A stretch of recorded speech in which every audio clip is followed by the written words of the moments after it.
Dear students, आप लोग जो है अब 9th class Hindi medium UP board में जो टॉपिक पढ़ने जा रहे हैं साइंस का, वो है निम्नलिखित में से कौन से परिवर्तन रासायनिक हैं। पौधे की वृद्धि, लोहे में जंग लगना, लोहे के चूर्ण तथा बालू को मिलाना, खाना पकाना, भोजन का पाचन, जल से बर्फ बनना, मोमबत्ती का जलना।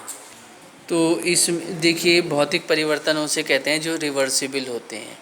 जैसे पानी से बर्फ़ का बनना, बर्फ़ से पानी का बनना पॉसिबल है, तो ये रिवर्सिबल है, इसलिए ये भौतिक परिवर्तन हुआ। केमिकल परिवर्तन वो परिवर्तन होते हैं जो नॉर्मल वे फिज़िकल मेथड के द्वारा या फिज़िकल चेंजिंग के द्वारा रिवर्सिबल नहीं होते। जैसे दूध से दही का बनना, दही से दूध को नहीं बनाया जा सकता।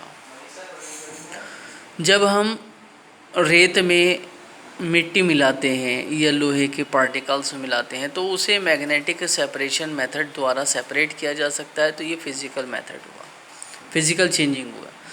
लेकिन जब हम खाने को जो है खाते हैं, वो बॉडी में जाने के बाद डाइजेस्ट होता है, तो उसमें केमिकल रिएक्शंस होती हैं, उसको पुरानी स्टेज में वापस नहीं लाया जा सकता, तो वो हुआ केमिकल चेंज।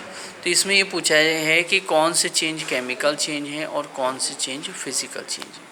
तो इसका आंसर है लोहे पर जंग लगना। इसमें केमिकल रिएक्शन हो रही है, जंग से पुनः पूर्व अवस्था में लोहे को प्राप्त नहीं किया जा सकता, इररिवर्सिबल परिवर्तन है। भोजन का पकना, भोजन जब पक रहा है तो उसके कंपोजिशन में चेंजेबिलिटी आ रही है, टेम्परेचर मिलने के कारण उसमें रिएक्शन हो रही है और वो डिज़ोल्व सॉफ्ट स्टेज में आ रहा है।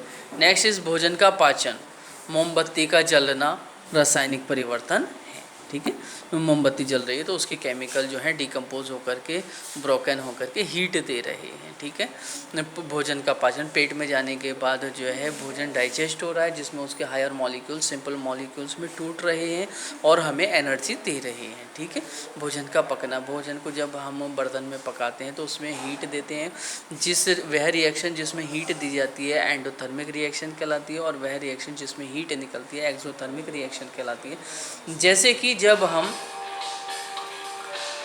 हम जिस तरीके से जब हम पानी में चूना पत्थर को डालते हैं तो चूना पत्थर उससे रिएक्शन करता है और हीट निकलती है, तो वह रिएक्शन जिसमें हीट निकलती है एक्सोथर्मिक रिएक्शन कहलाती है, ऊष्माक्षेपी रिएक्शन कहलाती है।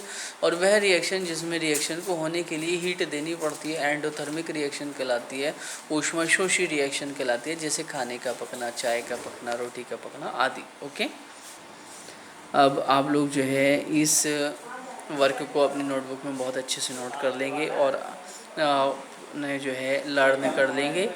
ठीक है।